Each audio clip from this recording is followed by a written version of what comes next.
Welcome back to You Can Understand Shakespeare. We are on Act 4, Scene 3 of Romeo and Juliet. Things are going to start taking their turn here. It's a short one, so let's hop into it. Overcoming the three obstacles that prevent you from understanding Shakespeare. Poetry, performance, prior knowledge. You know the rest. Let's get into it. This is immediately after the last scene where Juliet and the nurse have retired to Juliet's closet. It just means chamber. They're not standing in a walk-in closet. Enter Juliet and nurse. Juliet says, "Aye, those attires are best. Those garments, those clothing, what I am attired with. But, gentle nurse, I pray thee, leave me to myself tonight. For I have need of many orisons, prayers, to move the heavens to smile upon my state, which, while thou knowest, is cross and full of sin. So I need to pray because my world, the state that I'm in, is cross, which means adverse, and it's full of sin." Enter Capulet's wife. Remember, because Capulet just sent her in. He said, "What? Are you busy, ho? Need you my help?" She's not calling Juliet ho, it's just a term of greeting. "No, madam, we have culled such necessaries as are behooveful for our state tomorrow." Behooveful meaning needful. As are needful for our state, for our ceremony, for how we will be conducted tomorrow. So please you, let me now be left alone, and let the nurse this night sit up with you. For I am sure you have your hands full all in this so sudden business. Capulet's wife says, "Good night, get thee to bed and rest, for thou hast need. You have need of rest." Juliet says, "Farewell." And Capulet's wife and nurse leaves. And now the rest of the scene is just going to be a soliloquy by Juliet, as she's now going to carry out her plan. So she says to herself, God knows when we shall meet again, because she's not going to fake her death and probably never see her family again. "I have a faint cold fear thrills through my veins that almost freezes up the heat of life. I'll call them back again to comfort me." And she calls to the nurse, "Nurse!" And then she stops and says, "What should she do here? My dismal scene, I needs must act alone." This dismal scene, it's a calamitous scene, but it's dismal because it has to do with death, and she's saying goodbye to her family. And we see that even though she's resolved to do this, she's afraid. She's afraid of drinking this elixir, being laid in a grave, that it'll all work out, never going to see her family again. She even calls to the nurse. Juliet, and I've said this before, requires an excellent actress to capture all the varying contradictions. She's being pulled by multiple emotions. And that's really just a good note for actors in general. Inside every emotion is the equal and opposite emotion. And to play both of these, to want to go but also want to stay, it takes a phenomenal actress. It's because Juliet is quite a part. It's a very complicated one. So we'll keep going. She says, "Come, vial." She's now addressing the vial. "Come, vial," as in she's going to drink it. Now she's going to start to wonder. What if this mixture do not work at all? Shall I be married then tomorrow morning? No, this shall forbid it. And she places a knife beside her. So if the mixture does not work, if she does not feign or pretend to be dead with this mixture, she's not going to be married. This knife will forbid it. She'll kill herself. "Lie thou there." That's a command to the knife. "Lie thou there beside the bed. What if it be a poison, which the friar subtly hath ministered to have me dead, lest in this marriage he should be dishonored, because he married me before to Romeo." So now she's wondering, what if he's actually going to kill me? Because if anyone finds out that I'm married to Romeo, he'll be dishonored. He's trying to save his skin. She says, "I fear it is, and yet methinks it should not. For he hath still been tried a holy man." So it should not be this way, that it's not poison, because he has been tried and found to be a holy man, so I can trust him. "How if when I am laid into the tomb, I wake before the time that Romeo come to redeem me?" So now there's another thing she's afraid of. What if I wake up and he's not there? Oh, there's a fearful point. "Shall I not then be stifled in the vault?" The vault is a big mausoleum. She's not going to be buried in a grave, in a casket, and then 6 feet under. She's going to be put in a mausoleum where they'd have all these various dead bodies and caskets and whatnot, because she's from a noble house. So what if she wakes up there before he's there? Shall I not then be stifled in the vault, to whose foul mouth no healthsome air breathes in?" The vault is like a mouth.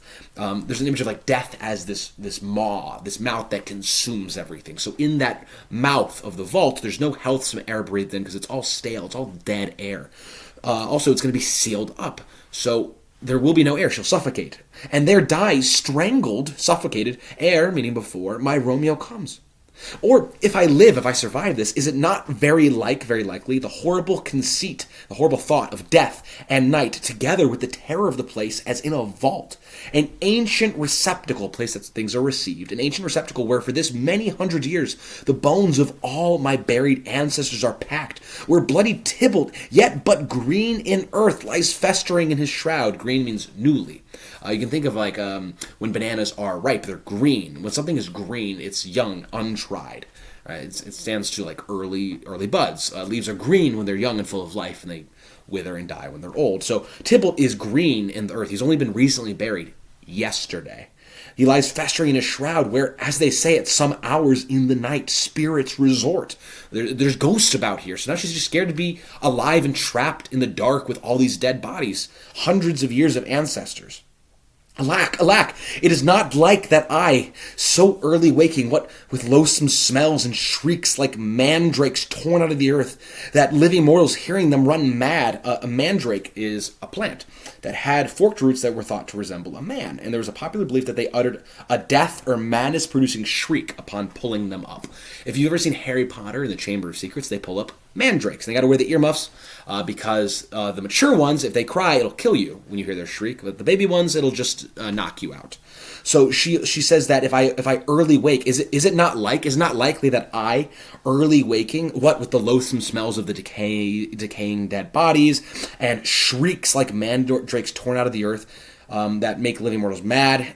Oh, if I wake, shall I not be distraught, environed, put into the environment of, with all these hideous fears?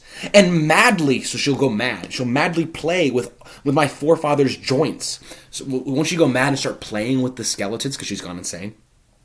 And pluck the mangled Tybalt from his shroud.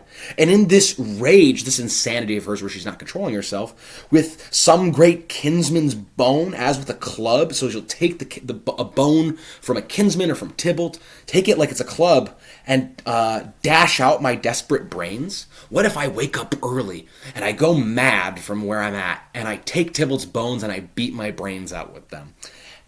Admittedly, that's probably the most far-fetched of her fears out of all the ones that she's listed so far, but she's afraid. Because keep in mind, Juliet is almost 14. She's not even 14 yet. She's a young girl who's now going to fake her death. Easier said than done. And then go be buried alive. True, it's in a mausoleum, but she'll be trapped away. There's no electricity. There's no light. She's going to be surrounded by dead people. She's horrified. Oh, look!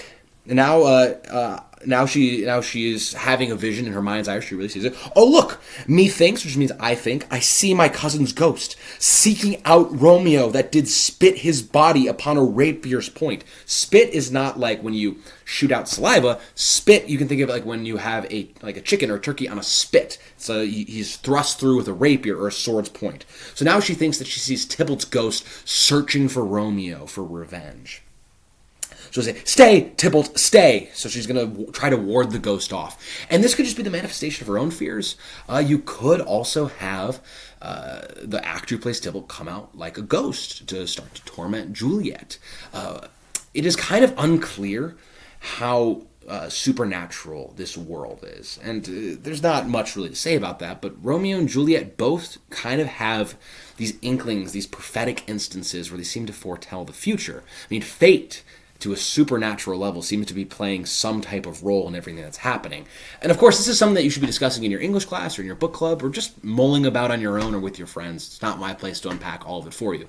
But it is an option that a director can do in the scene if they so choose. And now she will call aloud to Romeo wherever he is. "Romeo, Romeo, Romeo, here's drink." She has the vial.